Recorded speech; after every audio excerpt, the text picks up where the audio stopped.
Hi, it's Sue Stockdale, your host of Access to Inspiration, the show where you can be inspired by people who may be unlike you. Welcome to the preview of Series 9. And before I dive in and tell you what we have coming up over the next few weeks, I'd like to thank you for the continued positive feedback that you send us about the episodes that you're listening to.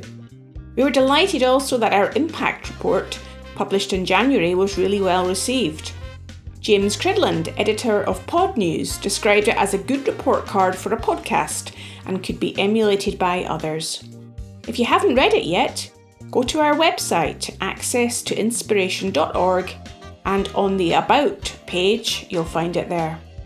We're also excited to announce that Squadcast are one of our sponsors for this year. All of our episodes are recorded on Squadcast, the remote recording platform which empowers podcasters by capturing high-quality audio and video conversations that listeners love. You can find out more about them at squadcast.fm. And listen to our episode from last series when I spoke to the founders, Zach Moreno and Rockfelder, in episode 61.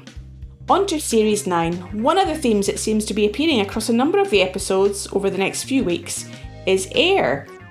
Yes, I know, you're thinking air? Well, there are two guests who both work in the air in different jobs.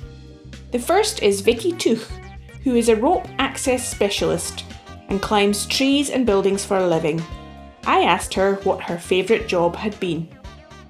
For me, it was definitely the Olympic Stadium in London. It was also the first one, and it was so huge. And there was such an incredible group of people. We were really a big gang of vagabonds. We came from all different ways of life, and we were kind of thrown together in this motley crew of about 25. And just the whole scope of the Olympics was so huge. So not only the buildings, but also just the grandeur of the event and it bringing the whole world together. So it was like being part of something really huge. And then our little part, you could see where it fit into the bigger picture. And that was incredible. Yeah, that was wonderful. But I must admit that was possibly the coldest I've ever been in my entire life. Because sometimes dangling off a rope in midwinter in London, when it's quite windy, you're not moving that much.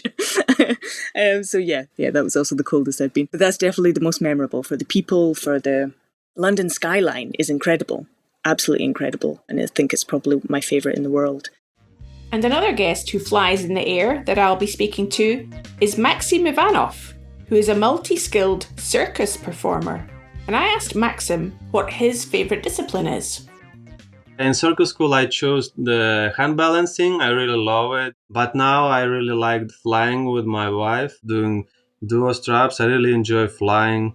Easy way to explain, for example, you learn some tricks. Like, for example, one trick you learn 2 years, which is really hard. But people don't see how hard it is and you don't get back the applause. And year by year, you realize you got something. You do the tricks which people more appreciate. But in the air, you fly and people enjoy and everybody enjoy. What I'm hearing from you is it's as much about the audience appreciation. Yeah, we need a lot of audience appreciation. If you don't get that, I think people stop to do that. But yeah, so we have that, fortunately. And finally, if that isn't enough to whet your appetite, I'll also be speaking to Sanzar Kakar, who is chairman of Afghanistan Holding Group and who runs a number of businesses in Afghanistan. And I wanted to find out and get a different perspective about what goes on business-wise in the country. Sanzar explained more about a few of his ventures. One of them is a school from K to 12.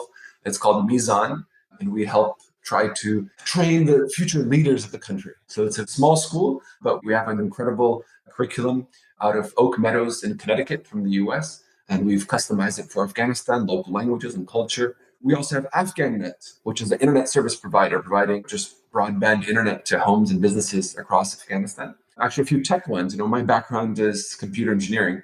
So the one that we're spending most of our time on now is called Hesab.